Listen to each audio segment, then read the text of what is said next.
Good morning to my dear students, welcome back to Dreamland educational hub. देखिए, आप लोगों को पिछले बहुत सारे वीडियो में रेशियो एंड प्रोपोर्शन से रिलेटेड सवाल हमने टाइप वाइज बताया। अभी और भी है जो रेशियो एंड प्रोपोर्शन से जुड़े सवाल हम बताने जा रहे हैं। साथ ही साथ बीच में कुछ वीडियो हमने आपको यूनिट प्लेस डिजिट से रिलेटेड सवाल दिया और सारे टाइप यानी जितने यूनिट प्लेस डिजिट से होते हैं सारे टाइप को मैंने मेंशन किया। और आप लोगों को मैं कितना बार बोल चुका हूं कि सबसे पहले आप मेरे पूरे वीडियो को देखकर नोट्स बना लीजिए।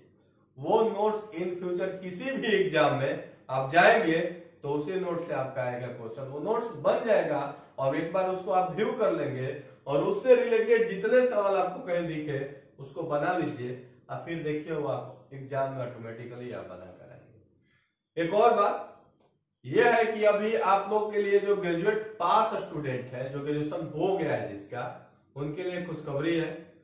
आईबीपीएस ग्रामीण बैंक, जिसको आईबीपीएस आरआरबी यानी रीजनल रूरल बैंक कहा जाता है, उसका वैकेंसी आ गया है और अच्छा खासा वैकेंसी आया है। कोई खराब वैकेंसी नहीं है। उसमें क्लर्क का अच्छा पोस्ट है, पीओ का अच्छा पोस्ट है।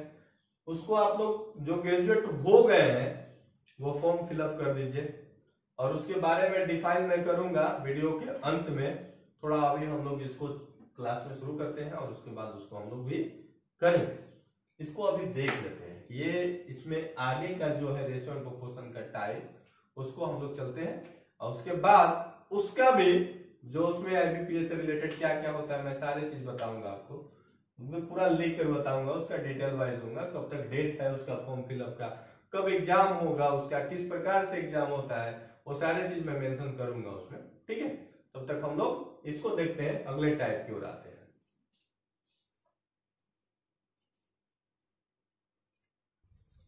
देखिए, अभी इस टाइप के भी सवाल भी आपके क्वेश्चंस पूछे जाते हैं। जैसे लिखा हुआ ऊपर में हेडिंग भी मैंने दे दिया है कि question related to equal statements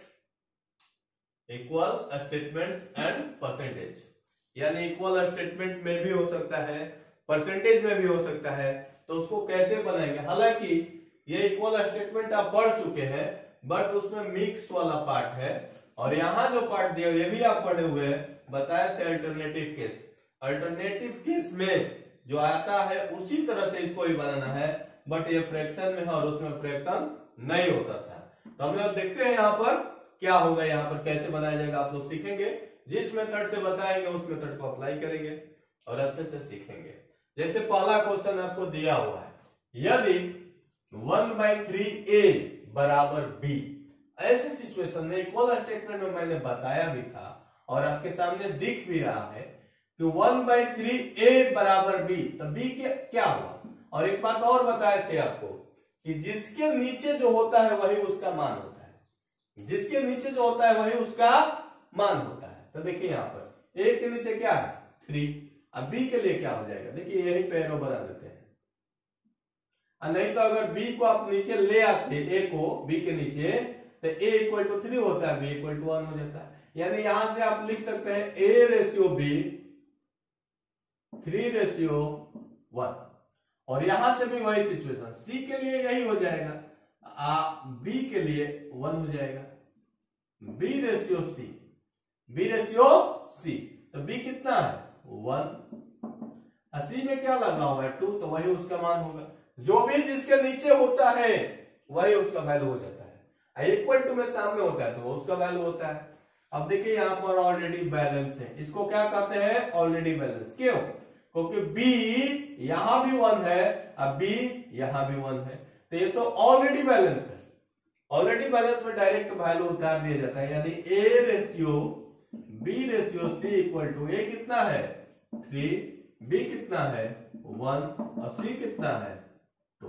फिर से देखिए एक बार, 1/3a इक्वल टू b, तो b के सामने 1 है, a के नीचे 3 उसी में लगा हुआ है तो वो उसका वैल्यू हो जाएगा। उसी तरह यहां भी दिया हुआ है। आगे देखते हैं हम लोग। अब इसको समझ गए, अगले क्वेश्चन में देखते हैं। ये के बोले के अल्टरनेटिव है। देखिए a b फिर b c और c से फिर c आएगा, लेकिन dc किया है तो इसको पलट के cd करेंगे हम। तो पहले इसको काट लेते हैं रेशियो हमेशा आपको इक्वल टू की भावना रखता है, बताए थे। इक्वल टू की भावना से 3 के टेबल में 9 3 बार में, यहां भी 7 के टेबल में 14 2 बार में, यहां भी आप काट सकते हैं 5 से 2 बार में।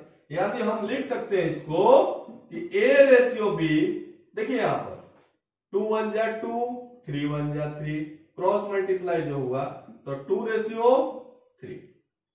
यहां से B रेशियो C, देखिए 2 2 जा 4 5 1 जा 5, और इसको पलट रहे हैं C रेशियो D। देखिए D पहले था लेकिन हमने पहले क्या लिखा C, तो C रेशियो D में पलटेगा। अभी देखिए अगर सीधा रहता तो 7 रेशियो 6 होता, 7 1 जा 7 और 3 2 जा 6, तो जब पलट रहे हैं तो 6 रेशियो 7। देखिए यहां नाम DC था, हमने CD लिखा तो इसको पलट दिया, हो गया। अब ये देखिए अल्टरनेटिव केस हो गया कि नहीं। अब आपको बताए थे कि ऐसे सिचुएशन में डायरेक्ट ABCD कैसे निकाल सकते हैं, दिखाते हैं, समझिए। हम आपको बहुत पहले भी बता चुके हैं, बोले हैं कि सब में से एक को उठाना है और नजदीक वाले को ही उठाना है, लेकिन सब में से एक ही को उठाना है। एक के लिए इसमें से 2 उठाए, तो हम इसको नहीं उठाएंगे, इसको छोड़ के इसमें से कोई एक उठाएंगे, कोई एक नहीं, नजदीक वाला है। इसमें से भी एक उठाना है, नजदीक वाला है। तो बताइए 2 के नजदीक 4 आया, अब फिर इसमें आएंगे तो 6 आएगा नजदीक। कहने का पहले चलते आएंगे डिस्टेंस के अकॉर्डिंग, दूरी के अनुसार नजदीक कौन है। तो 2 2 4 2 जा 8 8 6 जा 48 हो गया A के लिए। उसी तरह B के लिए आएंगे तो कोई भी B में से एक उठा लीजिए पहले, जैसे ये B भी उठा सकते हैं, ये भी उठा सकते हैं। ये उठाएंगे तो ये नजदीक होगा, ये उठाएंगे तो इसमें ये नजदीक, और इधर जाएंगे तो ये नजदीक होगा। तो B का उठा ले 3 3 4 जा 12 और 12 6 जा 72, यानी सब में से एक एक उठाना है और नजदीक वाला उठाना है। C के लिए 5। अब इसमें जाएंगे, ये नहीं लेंगे क्योंकि इसमें एक ही लेना है आपको, इधर में से एक लेना है। तो नजदीक कौन आएगा पहले तो यही आएगा, तब नहीं आएगा। तो 5 3 जा 15, इधर नजदीक आएगा ये, तो 15 छका तो 15 छका 90। अब फिर यहां आते हैं तो देखिए D के लिए 7, इसमें नजदीक ये आएगा 7 5 35 यानी 35, और 35 3 जा 105 यानी 35 3 जा 105। अब ये कट रहा है, सब 3 से डिविजिबल है, देखिए सभी एकदम 3 से डिविजिबल है। काट दीजिए, 3 से काटेंगे 16 24 23 35। अब तो कटेगा नहीं, अब नहीं कटेगा, ये डिविजिबल नहीं होगा, ये स्टैंडर्ड फॉर्म में है। हो गया आपका। यहां पर देखिए तो इस तरह के भी सवाल आपके और भी है, मैं अभी दिखाता हूं 1 2 सवाल और उसके बाद अगले टाइप में फिर बढ़ते हैं।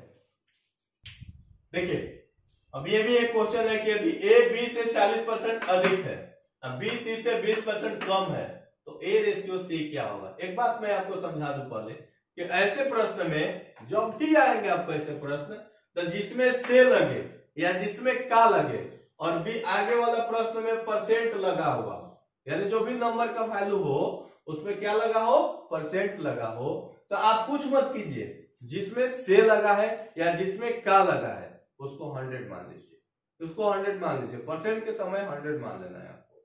अब देखिए यहां पर 20 से बोला है तो B बराबर 100। A 40% अधिक है, आप जब भी बोलेगा अधिक तो 100 में उतना जोड़ दीजिए, और कम बोलेगा तो 100 में से उतना घटा दीजिए।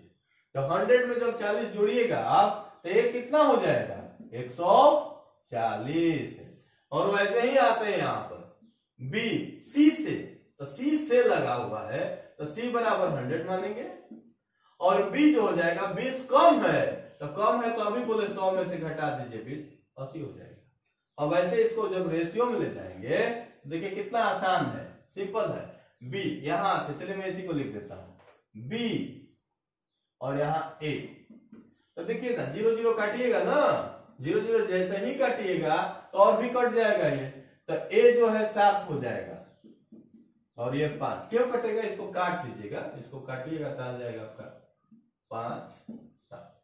उसी तरह इसको कटेगा 5 4, यानी B/C जब लिखेगा तो 4/5। अब देखिए दोनों में B कॉमन है, बट यहाँ कॉमन नहीं है, एक जैसा नहीं है, तो बैलेंस करना होगा। ये मतलब ऑलरेडी बैलेंस का पार्ट नहीं है, तो वैसे सिचुएशन में आपको सिखाए थे बैलेंस करना। AB कितना है 7/5 और BC कितना है 4/5। अब बैलेंस करने के लिए अपोजिट गुणा किया जाता है, अपोजिट मल्टीप्लाई कर देते हैं। B कॉमन है तो इसका 4 इसमें आएगा, अभी इसका 5 इसमें जाएगा, यानी हो गया 5। यहां मल्टीप्लाई करेंगे 28 और यहां करेंगे तो 20, यहां करेंगे पुनः 20 और यहां 25। अर्थात ऐसे सवाल में आपसे जो पूछा उसको देना होगा, यानी A/C पूछा है तो A देखिए कितना है 28, C कितना है 25, यानी इसका जो आंसर होगा आपका 28/25, यही आपका आंसर है। समझे क्या किए? ऐसे सवाल जब भी आएंगे C और का की सिचुएशन में तो उसको 100 मान लेना है परसेंट वाले के लिए, और जितना अधिक है उतना को जोड़ दीजिए और जितना कम है उतना उसमें से घटा लीजिए। इसी तरह से आप सवाल को बना सकते हैं। अभी एक सवाल और पड़ा हुआ है सामने, ये इक्वल स्टेटमेंट का ही पार्ट है, बट इसमें परसेंट भी लगा हुआ है, तो मैं देखता हूं इसको। देखिए यदि A का 30%, चलो मैं लिखता हूं, यहां का मतलब मल्टीप्लाई होगा, जहां भी बीच में बराबर आ जाए और का लिखा हुआ हो तो उसको मल्टीप्लाई मानना है। क्या मानना है? मल्टीप्लाई। यानी लिख सकते हैं A इंटू 30% से भी हम हटा रहे हैं इसलिए कि आगे वाले में परसेंट नहीं है, इक्वल टू B इंटू, देखिए इसको भी तो लिख सकते हैं ना हम 25/100 बराबर C इंटू 1/5। एक काम मैं कर सकता था, लेकिन चलो मैं वैसे नहीं करूंगा, बट कर सकते थे। अगर इसमें 20 से मल्टीप्लाई कर दे तो ये भी 100 हो जाता है, नीचे का सारा 100 खत्म, नीचे का सारा 100 खत्म, आसान हो जाता है। तो देखिए ये इजी करने के लिए एक तरीका होता है। देखिए यहाँ भी 100, यहाँ भी 100, और इसको भी यदि मैं 100 बना दूं सारा काम खत्म, आसान हो जाएगा एकदम। देखिए कर देते हैं, चलो मैं पहले छोटा कर लेता हूं, नहीं तो आपको एक और तरीका सिखाए थे कि जब बराबर का फॉर्म हो तो उसका हर बाकी का अंश लेके भी बनाना सिखाए थे, बट वो आसान से अच्छा है कि इसको 100 करके आसान किया जाए, इजी हो जाएगा। यानी हम इसको कर सकते हैं, 5 को 100 बनाने के लिए 20 से मल्टीप्लाई करना होगा, तो 20 ऊपर भी डालेंगे और 20 नीचे भी डालेंगे, यानी लिख सकते हैं हम इसको। देखिए A into 30/100 equal to B into 25/100 equal to C into 20/100। अब ये सारे 100 आपके कैंसिल हो गए, और यहां भी देखिए डिविजिबल है, ये 6 से, ये 5 से और ये 4 से, यानी इसको हम आगे जब लिखेंगे तो 6A बराबर 5B बराबर 4C लिख सकते हैं। और यहां से A/B/C डायरेक्ट निकालना हम आपको पहले वाले वीडियो में, जो भी इसके पहले वीडियो होगा उसमें सभी में से देखिएगा तो किसी एक में बताया हूं। A/B/C जब निकालेंगे तो जिसका निकालना है उसको ढक लीजिए, अब बाकी को मल्टीप्लाई कर दीजिए। यानी A वाले को नीचे लिखना है तो A वाले 6 को ढक लीजिए, हो जाएगा 5 चौके 20। B वाले 5 को ढक दीजिए, 6 चौके 24, और C वाले 4 को ढकिए, 6 5 30। जैसे ही इसको काटते हैं, 2 से कट रहा है सब बिल्कुल, तो हो जाएगा 10 12 15। अच्छा ये आसान हो गया, क्यों आसान हुआ? ये 100 करने से आसान हुआ। अगर 100 नहीं करते तो फिर वो केस लगाते जिसका निकालना है उसका हर यानी डिनोमिनेटर और बाकी के न्यूमरेटर का मल्टीपल वाला केस, तो वो थोड़ा लंबा हो जाता है। ये आसान हो गया, आप ऐसे सीख सकते हो इसको। एक बार देख लीजिए आप इसको अच्छे से, और देख लीजिएगा वीडियो में पूरा अच्छे से बताया हुआ है, आगे भी देखिए। अगले क्वेश्चन देते हैं आपको। देखिए अभी कुछ सवाल आपके सामने ये है कि ये छोटा सवाल है, ये बहुत छोटा सवाल है, ये सिंपल है, बट ये भी सिंपल है, देखने में बड़ा सवाल लग रहा है, बट बनाने में काफी आसान है। देखिए यदि m का 10% n के 20% के बराबर है तो और आसान है। देखिए सिंपल, m का मतलब गुणा 10% बराबर n का मतलब गुणा 20%। परसेंट से परसेंट गया, 0 से 0 गया। m के सामने क्या है 2 और n के सामने क्या है 1। इक्वल स्टेटमेंट में सिर्फ समझाया था ना कि जिसमें जो मल्टीप्लाई होता है वह उसका नहीं होता है, हाँ जिसमें जो डिवाइड में होता है वह उसी का होता है। बट मल्टीप्लाई के केस में सामने वाला होता है। तो m के सामने 2 आएगा और n के सामने 1 आएगा। ओके, अब ये देखिए, ये भी सिंपल है। यदि किसी धनराशि को एबीसी में इस प्रकार वितरित किया जाए यानी बांटा जाए, डिवाइड किया जाए कि a का भाग b से 2 गुना हो, काफी सिंपल। a जो है b से 2 गुना है तो a को 2 मान लेंगे, b को 1 मान लेंगे। परसेंट में रहता तो 100 मान लेंगे। a का भाग b से 2 गुना है तो a को 2 मान लिए, b को 1 मान लिए। देखिए b से 2 गुना हो गया। और b का भाग c से 4 गुना है तो b रेशियो c, b 4 गुना है c से तो 4 रेशियो 1। ये अलग रेशियो, ये अलग रेशियो हो गया। अब ऐसे सिचुएशन में बैलेंस किसको करेंगे तो b को, b जो कॉमन होता है उसी को बैलेंस करते हैं। अपोजिट मल्टीप्लाई यानी इसमें 4 से और इसमें 1 से करे या ना करे बट शो कर देते हैं। 4 2 जा 8 और 4 यहां 4 रेशियो 1। अब आपसे क्या पूछा है a अनुपात b अनुपात c, तो देखिए a 8 b 4 यहां भी 4 और c 1, यानी आप लिख सकते हैं a ratio b ratio c 8 4 1। अच्छा देखिए ये कितना छोटा में बन गया, सवाल कितना बड़ा है। तो ऐसे ही आप जैसे आगे बढ़ेंगे, टाइम एंड वर्क में बढ़ेंगे, नल टंकी में बढ़ेंगे, प्रॉफिट लॉस और डिस्काउंट में बढ़ेंगे, परसेंटेज में बढ़ेंगे, एसआई में बढ़ेंगे, सीआई में बढ़ेंगे, एवरेज पढ़ेंगे, उसमें सारे में आपका रेशियो पर ही बनेगा और काफी इजी हो जाएगा आपका।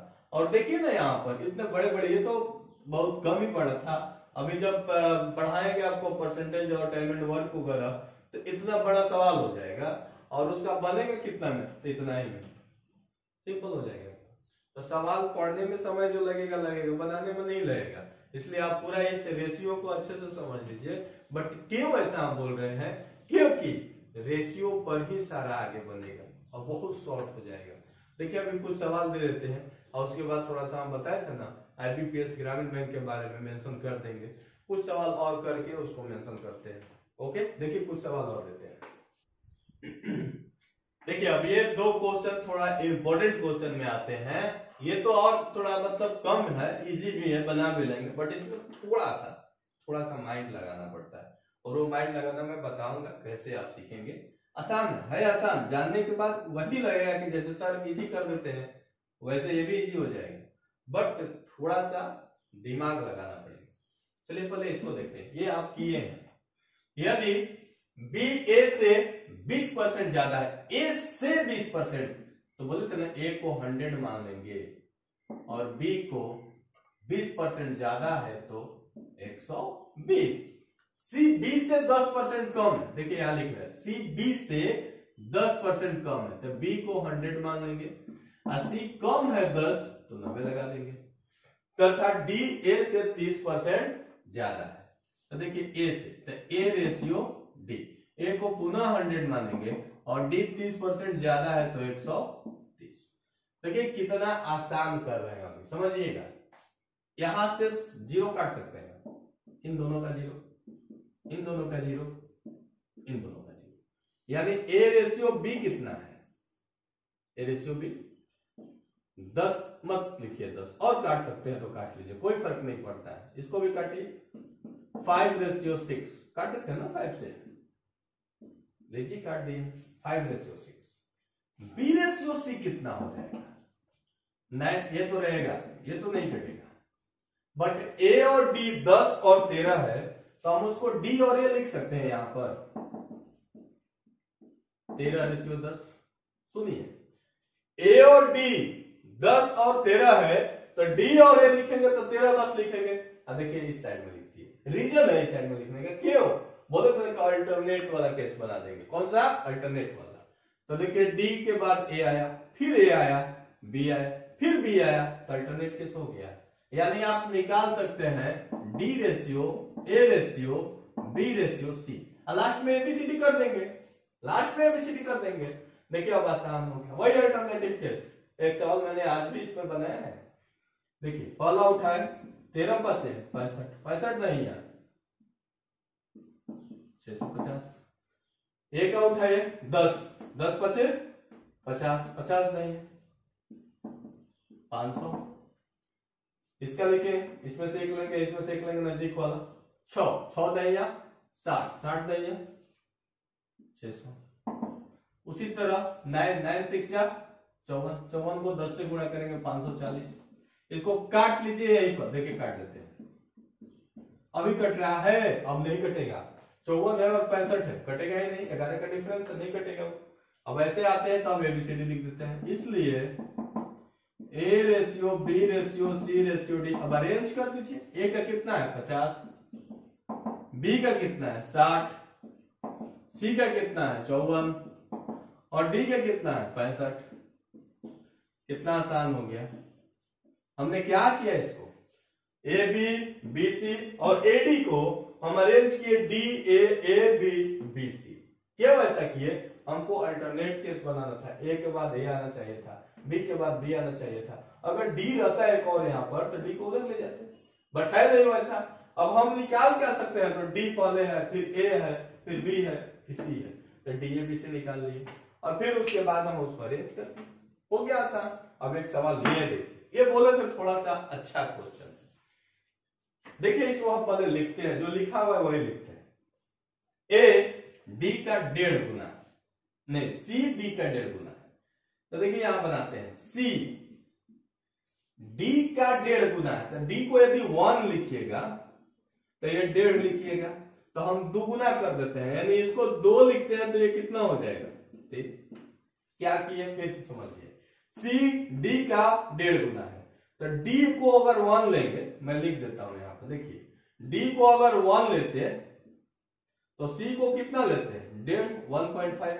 तो इसमें भी 2 से गुणा किए और इसमें भी 2 से गुणा किए, तो 2 एकम 2, यहां 2 से करेंगे तो 3 हो गया। यानी इस पार्ट से कोई मतलब नहीं है, आपको बताने के लिए हम बताएं। ठीक है, इसको मैं मिटा देता हूं, समझाने के लिए आपको दिखा दिए, ये समझाने के लिए था, इसको मैं मिटा देता हूं। अब देखिए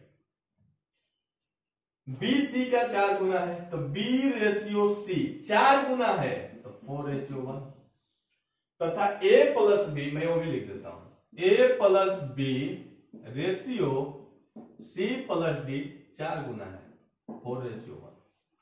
अब देखिए इसमें किसको बैलेंस कब करेंगे, पहले यही सोचना है। तो यहां देखिए, यहां तो C3 है, यहां C1 है, तो गड़बड़ है ना, पहले तो इसको बैलेंस करना पड़ेगा ना, फिर देखिए आगे वो भी करेंगे। पहले इसको करते हैं, यहां C3 यहां C1, मैं यहां पहले किया 3 से और यहां किया 1 से। C को बैलेंस किया, किसको किया C को, यहां किए 3 1 जा 2 1 जा 4 3 जा 3 1 जा। अब एक और बात सुनिए, यहां ध्यान दीजिए, a प्लस बी 4 है और c प्लस डी 1 है। अब बट यहाँ a प्लस बी तो है नहीं कहीं, इसमें a तो है ही नहीं, लेकिन c और d को ऐड कीजिएगा तो 3 और 2 कितना हो जाएगा 5, और यहां c d कितना है 1, तो यहां से c और d को ऐड करने पे कितने हो रहे हैं 5, और यहां c d कितना शो कर रहा है 1, यानी इसमें अगर एक और 5 से मल्टीप्लाई करेंगे तो ये 5 चौके 20 और ये 5। अब बैलेंस हो गया, देखिए C और D जोड़ने पे कितने हुए 3 2 5, और यहां C D जोड़ने पे कितना हो गया 5। अब बैलेंस है, फुली बैलेंस है। शुरू से देखिए एक बार, पहले C और D था, C D का 1.5 गुना, 1.5 गुना डिसिमल में करने के बाद मैंने उसको 2 से मल्टीप्लाई कर दिया तो 2:3 हो गया। यहां BC था 4 गुना था तो 4:1, C1 है, यहां C3 है, तो इस केस के लिए मैंने अपोजिट मल्टीप्लाई किया C को बैलेंस करने के लिए। फिर C प्लस D 1 है और यहां C प्लस D कर रहे हैं तो 5 हो रहा है, तो इसको भी 5 से गुणा किया बैलेंस करने के लिए। अब हमारा क्लियर है। अब यहां से सबको बाहर निकाल सकते हैं। देखिए कैसे, A ratio B ratio C ratio D. क्या देखिए, ए तो है ही नहीं कहीं इन दोनों में, इन दोनों में ए नहीं है, तो ए को अभी मत लिखिए। अब देखिए यहां से लेते हैं बी, बी तो अकेले है ना, बी 12 है, सी अकेले है 3, डी अभी अकेले है 2। अब एक और चीज देखिए, ए और बी मिलकर कितने हैं 20। मान लीजिए 2 भाई है ए और बी, 20 रुपया लेके आए, झगड़ा हो गया दोनों में, बी बोला हमको 12 मेरा वापस कर दीजिए, तो जैसे ही 20 में से ये 12 वापस करेगा उसको 8 रुपया बचेगा, हो गया बैलेंस, काम खत्म। देखिए ये रेशियो का आगे का टाइप भी आगे हम बढ़ेंगे, लेकिन उसके पहले अभी बोले थे कि आपको आईबीपीएस आरआरबी बैंक क्लर्क और पीओ का वैकेंसी आया है, मैं उसके बारे में थोड़ा सा आपको समझा दूं। देखिए दोस्तों, आज आप लोगों के लिए गोल्डन अपॉर्चुनिटी आया हुआ है। आज ही नहीं आया है, 2 दिन पहले से आया हुआ है, लेकिन यह आप लोग के क्यों बोल रहा हूं कि गोल्डन अपॉर्चुनिटी है, रीजन यह है कि आपकी बैंक की वैकेंसी आ गई है। कोरोना के समय में भी बैंक की वैकेंसी आने से स्टूडेंट में एक अलग ही उत्साह आया होगा, ये मैं भी समझता हूं, और ये बहुत अच्छी बात है कि वैकेंसी एक ऐसे समय में आया है जब स्टूडेंट्स को लग रहा था कि वाकई में हमारे पास वैकेंसी अब नहीं आएगी क्या। तो इस सिचुएशन में ये वैकेंसी का आना एक लड़के के लिए स्वर्ण काल की तरह दिख रहा है। ये इसलिए मैं बोल रहा हूं कि अभी वाकई में जितने एग्जाम का फॉर्म डाला हुआ है वो भी एग्जाम नहीं हो रहे हैं, बट बैंक, मैंने आपको बहुत बार ये चीज बोला हूं कि बैंक की वैकेंसी हर साल आती है और आएगी भी, ये हमेशा फिक्स है। उसका 1 साल पहले ही कैलेंडर जारी कर दिया जाता है। आपका जो भी कैलेंडर है अगले साल का, वो इस साल के एंड तक आ जाता है तो अगले साल बैंक की वैकेंसी कब आएगी, कब उसका एग्जाम होता है, कब पीटी होता है, कब मेंस होता है। तो इसी कड़ी में अभी ग्रामीण बैंक का वैकेंसी आपका आ गया है। इसमें कुल 10,293 पोस्ट हैं, 10,293 पोस्ट हैं, जिसमें कुछ क्लर्क की वैकेंसी है, कुछ पीओ की वैकेंसी है। कुछ पीओ में देखिए कई प्रकार के होते हैं। पहले मैं थोड़ा पीओ आपको समझाता हूं क्या होता है। देखिए प्रोफेशनरी ऑफिसर होता है, तो वैसे सिचुएशन में ऑफिसर सब होते हैं। एक बैंक का मैनेजर भी ऑफिसर ही कहलाता है, बट वो स्केल के द्वारा उसको बांटा होता है। स्केल 1, स्केल 2, स्केल 3 ब्रांच के ऊपर डिपेंड होता है। जैसे मान लीजिए एक छोटे से कस्बे में एसबीआई का छोटा सा ब्रांच है, लोग तो उसको एसबीआई से ही जानेंगे, बट स्केल 2 ब्रांच है, स्केल 1 ब्रांच है, उसके लोकेलिटी पर निर्भर करता है ब्रांच क्या होता है। तो देखिए यदि स्केल 2 ब्रांच है तो जैसे ही जो व्यक्ति पीओ ज्वाइन किया है उसका जो प्रोबेशन पीरियड होता है जो 2 साल का होता है वो खत्म होगा, और उसके 1-2 साल के बाद वो इंटरनल एग्जाम देके स्केल 2 बनता है। स्केल 2 बन के अगर वो वहां पोस्टिंग में गया, ये समझिए वहां ऑफिसर बन के जाएगा। तो इसी तरह से आगे भी होता है। देखिए मैं आपको अभी जो बता रहा हूं वो आईबीपीएस आरआरबी का वैकेंसी आया हुआ है। देखिए आरआरबी क्या होता है, आईबीपीएस का पहले क्या होता है। IBPS institute of banking personal selection, कहिएगा तो मैं लिख देता हूं।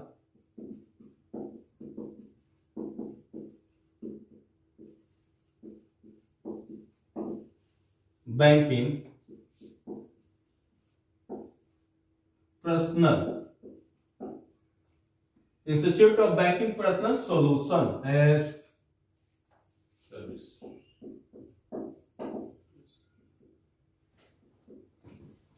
ये एक संस्था है आईबीपीएस आरआरबी। तो देखिए इसी कड़ी में मैं पहले बताता हूं कि आईबीपीएस क्या होता है।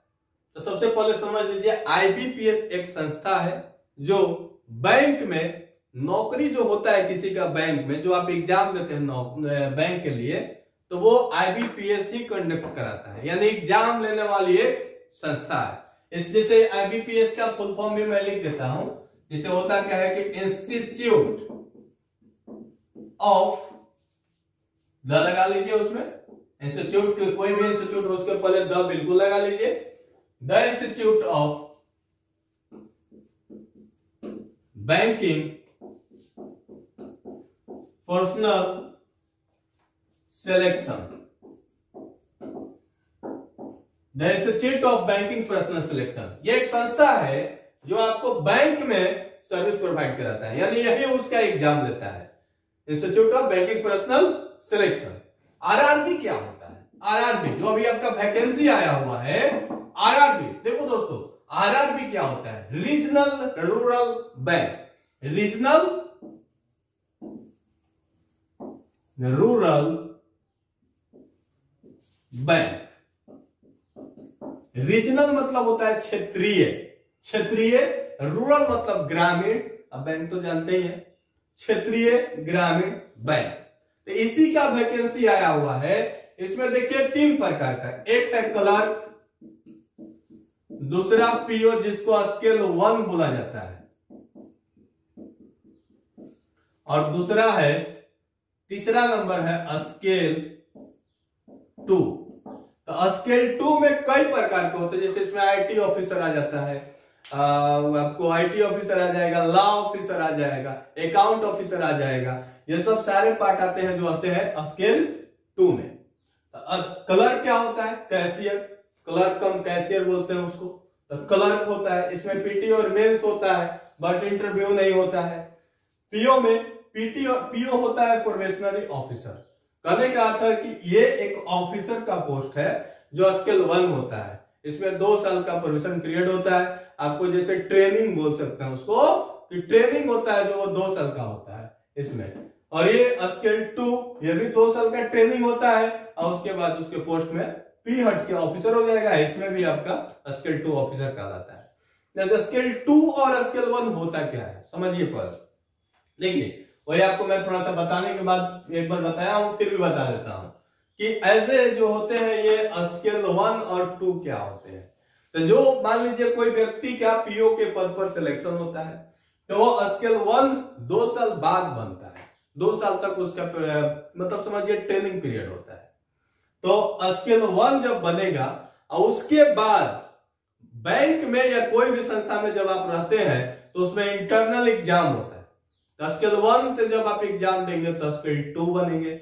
अब जैसे ही कोई ब्रांच जो होता है, छोटा बड़ा ब्रांच होता है, उसमें आपको पोस्टिंग उसी के अनुसार होती है। अगर स्केल 2 ब्रांच है और आप स्केल 2 में गए तो समझ लीजिए कि आप वहां पर मैनेजर के रूप में गए।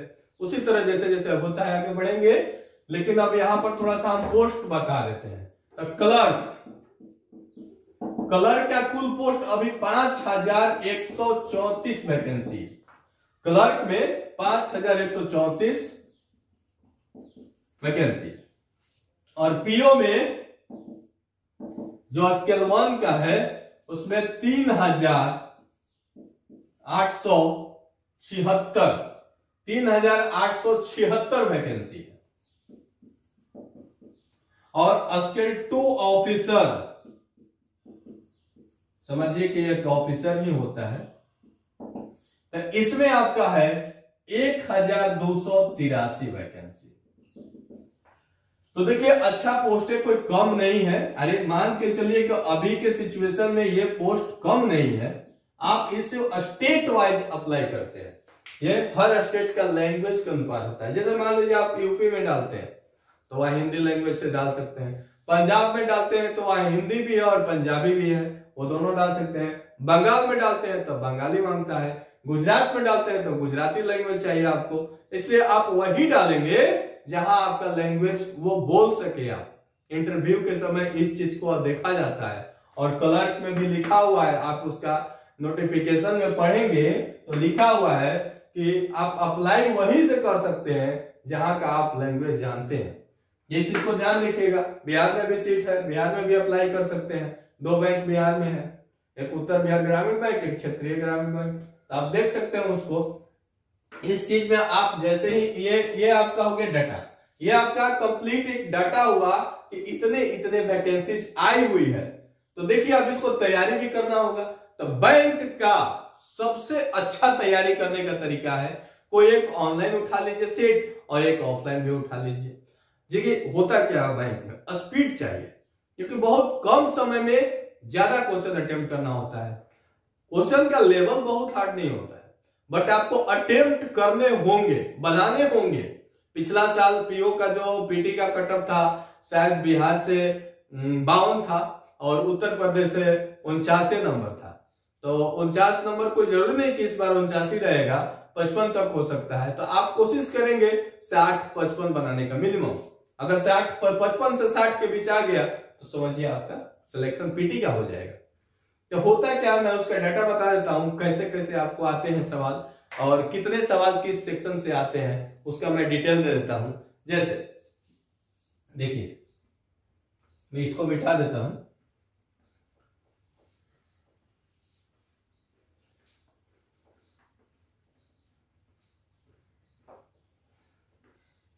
देखिए, पीटी सब में होता है। पीटी जो होगा तो पीटी में पीओ और कलर दोनों के लिए, स्केल 2 के लिए भी,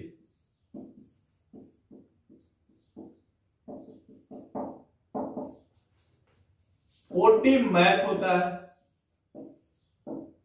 और 40 स्केल 2 के लिए नहीं होता है। इसमें स्केल 2 के लिए ये नहीं होता है, पीओ और कलर के लिए 40 मैथ्स और 40 रीजनिंग, 40 मैथ्स 40 रीजनिंग, यानी 80 क्वेश्चंस। कंपोजिट टाइम जो होता है इसका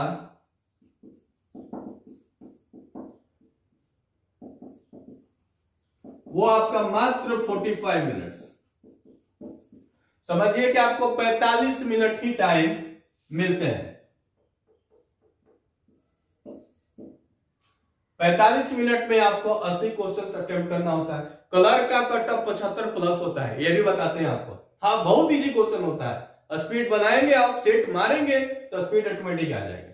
कलर का कटअप 75 प्लस रहेगा।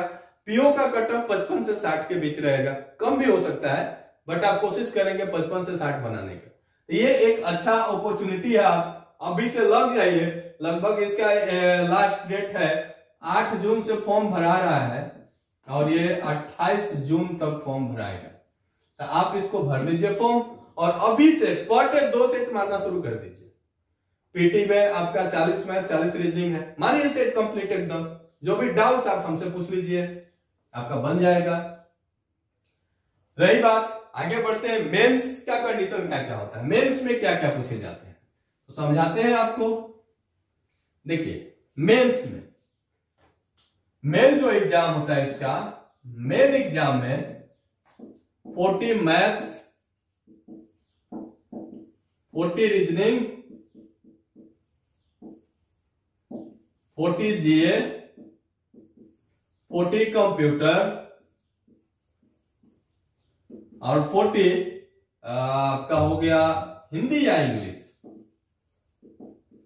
या आप जहां से अप्लाई कर रहे हो वहां का लोकल लैंग्वेज, वो भी चलता है। देखिए यहां पर 40 को मैथ रहता है। मैथ का लेवल बहुत हार्ड नहीं होता है, आप मैथ को बना सकते हैं आसानी से।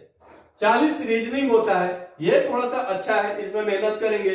पजल का टाइप ज्यादा आता है इसमें, तो पजल उजल से रिलेटेड सवाल बना लीजिए। ब्लड रिलेशन का टाइप का सवाल बनेगा, डिस्टेंस एंड डायरेक्शन का सवाल ही सब आता है। ये सब सारे पार्ट से पढ़ सकते हैं। 40 को जीए 40 जीए में क्या होता है आपका, कि जीए का मतलब जनरल अवेयरनेस, उसमें करंट अफेयर रहेगा, फिर उसको आपका बैंकिंग से क्वेश्चन रहेगा, इकोनॉमिक्स का क्वेश्चन रहेगा और कुछ क्वेश्चन विविध से रहेगा। विविध का क्वेश्चन में जैसे क्या आता है, विविध के क्वेश्चन में आपको पूछ देगा कि पर्यावरण दिवस कब मनाया गया, इस टाइप से सवाल रहेगा। और कभी पूछ देगा कि बुक ऑथर का नाम पूछ देगा, उसमें राइटर का नाम पूछ देगा, तो उससे रिलेटेड आता है सवाल। 40 को कंप्यूटर से सवाल रहते हैं। इसमें सबसे ज्यादा आपका स्प्रेड से क्या बोलते हैं, इससे सवाल रहेगा, स्प्रेडशीट वगैरह से सवाल रहता है। कुछ सवाल आपका इसमें एमएस एक्सेल से रहता है, एक्सेल से ज्यादा सवाल रहता है। अभी इंटरनेट से सवाल इंपॉर्टेंट हो जाता है इसमें। तो कंप्यूटर का प्रीवियस ईयर जो बुक आता है उससे रिलेटेड पढ़ लीजिए, और कुछ कंप्यूटर से अलग जो बेसिक मंथन का बुक जो मंथन का आता है, वो मंथन वाला बुक से आप पढ़ सकते हैं। हिंदी या इंग्लिश, इनमें से कोई एक ही को आपको बनाना है, या तो हिंदी बनाइए या तो इंग्लिश बनाइए। और 4A या 5A करके उसमें A और B करके मेंशन रहता है, किसी एक को ही आपको बनाना है। जिसका हिंदी बेटर है वो हिंदी बनाएगा, जिसका इंग्लिश बेटर है वो इंग्लिश बनाएगा। जिसमें जो आपको जो इसमें ऐसा कोई नहीं कि हिंदी में मार्क्स कम आ जाएगा और इंग्लिश में मार्क्स ज्यादा आ जाएगा, नहीं, इसमें कोई फर्क नहीं पड़ता है। आपका हिंदी बेटर है तो आप हिंदी बनाइए, इंग्लिश बेटर है तो आप इंग्लिश बनाइए, कोई अंतर ही नहीं पड़ता है। तो देखिए, जब आप क्लर्क का देते हैं तो पीटी देने के बाद मेंस देना है, और मेंस ही पीटी का मार्क्स ऐड नहीं होगा, मेंस के मार्क्स पर ही आपका मेरिट बनता है। तो क्लर्क में सिर्फ पीटी और सिर्फ मेंस पर आपका सिलेक्शन, बट पीओ में मेंस देने के बाद इंटरव्यू होता है, और इंटरव्यू और मेंस के मार्क्स को ऐड करके उसको बनाया जाता है। इसको पास करना है आपको, तो हमेशा याद रखिए कि सेट मारिए, टेस्ट सीरीज बनाते रहिए, और टेस्ट सीरीज के साथ साथ ये ध्यान दीजिए कि हमारा किस चीज में फोकस कम है, उस पर ज्यादा फोकस कीजिए आप, और वो आप बनाइए। स्पीड चाहिए, एक्यूरेसी चाहिए, सबसे आसान है ये, आप निकाल सकते हैं, और एक अच्छा मौका आया होगा अभी बनाने के लिए, तो थोड़ा मेहनत कर दीजिए और इस नौकरी को लीजिए। ग्रेजुएशन पास है तो जल्दी से अप्लाई कर दीजिए, अप्लाई कीजिए वहीं से जहां का लैंग्वेज आप जानते हैं। तो आपको अभी इससे रिलेटेड भी हम बहुत सारा बीच में वीडियो देंगे, तो ये बताएंगे कि ये बैंक का पार्ट है, इसको थोड़ा अच्छे से पढ़ लीजिए। तो अभी आप इसको ध्यान से रखिए, और अभी आप इसका फॉर्म भर दीजिए, बहुत जल्दी से अप्लाई कर दीजिए, और फिर इसका तैयारी में अभी से ही लग जाइए। इसी तरह देखिए, कुछ दिन के बाद आपका और भी वैकेंसी जो आएंगे हम आप लोगों को अपडेट कराते रहेंगे, ठीक है। तब तक मिलते हैं, भर दीजिए इसको फॉर्म आप लोग बेटर से। Thank you.